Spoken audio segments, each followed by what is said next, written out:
जी medical procedure म्हणजे कायदेशीर procedure आहे ती पूर्णपणे फॉलो केली जात असण्याचं आपल्याला दिसतंय। एखाद्या आरोपीला ज्यावेळेस अटक करायचं असतं त्यावेळेस त्याची सुरुवातीला वैद्यकीय चाचणी केली जाते, त्यानंतर ज्या पोलीस स्टेशनमध्ये गुन्हा दाखल झालेला आहे त्याच पोलीस स्टेशनमध्ये अटकेची कायदेशीर कारवाई जी आहे ती केली जाते आणि त्यानंतर जे आहे ते न्यायालयामध्ये हजर जे आहे ते आरोपीला केलं जातं। आणि त्याच पद्धतीने आपण बघितलं की उपजिल्हा रुग्णालयामध्ये आत्ता आरोपीला वैद्यकीय चाचणी झाली आणि त्यानंतर केज पोलीस स्टेशनमध्ये जे आहे ते आरोपीला नेण्यात आलेला आहे आणि तिथं अटकेची कायदेशीर प्रक्रिया जी आहे ती पार पाडली जाईल आणि ही प्रक्रिया पार पाडल्यानंतर या ठिकाणी आणलं जाईल। अर्थात ही कायदेशीर प्रक्रिया आहे, काहीसा वेळ जो आहे तो तिथं लागू शकतो, मात्र ज्या पद्धतीने ही सगळी प्रोसिजर सुरू आहे अवघ्या रात्रीमध्ये विशेषतः कोर्ट आत्ता न्यायालय दाखल झालेलं आहे, त्यामुळे या प्रकरणाची विशेषतः सुनावणी घेतली जाणार, रिमांडवरती ही सुनावणी होणार आहे। दोन्ही पक्षाचे वकील जे आहेत ते देखील कोर्टामध्ये पोहोचलेले आहेत। वाल्मिक कराड यांचे वकील जे कवडे आहेत ते देखील पोहोचलेले आहेत आणि सरकारी वकील देशपांडे हे देखील न्यायालयामध्ये झालेले आहेत आणि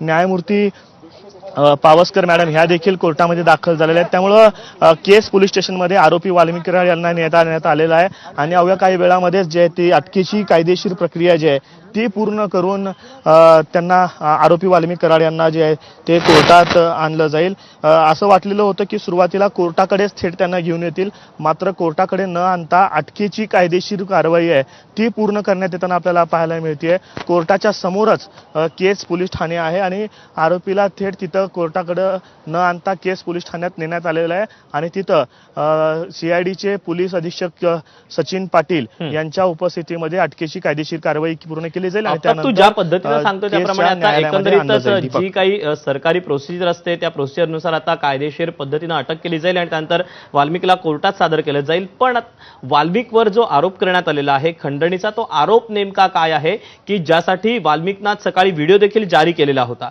तो आरोप नेमका काय आहे?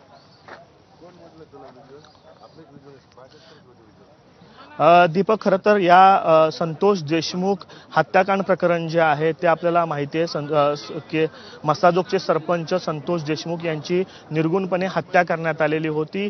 9 तारखेला संतोष देशमुख यांचा हत्या प्रकरणाचा गुन्हा दाखल झाला, मात्र त्याच्या 2 दिवसानंतर वाल्मिक कराड यांच्या विरोधात आणि त्यांच्यासह आणखी 2 आरोपींच्या विरोधात खंडणीचा गुन्हा जो आहे तो दाखल करण्यात आला होता। मस्साजोग येथे असलेल्या आवादा कंपनीनं खरं तर या संदर्भात त्यांचे जे अधिकारी आहेत सुनील केदू शिंदे यांनी फिर्याद दिलेली होती आणि त्यांनी म्हटलेलं होतं की जवळपास 2 महिन्याआधी आवादा कंपनीच्या अधिकाऱ्यांना ही कंपनी जी पवनचक्कीच्या एनर्जीचं काम करते त्या कंपनी जर चालू ठेवायची असेल तर तुम्हाला 2 कोटी रुपयांची खंडणी द्यावी लागेल, आम्ही वाल्मिक कराड यांच्याकडून खंडणी मागतो, अशा पद्धतीनं जे आरोपी आहेत वाल्मिक कराड, विष्णू चाटे आणि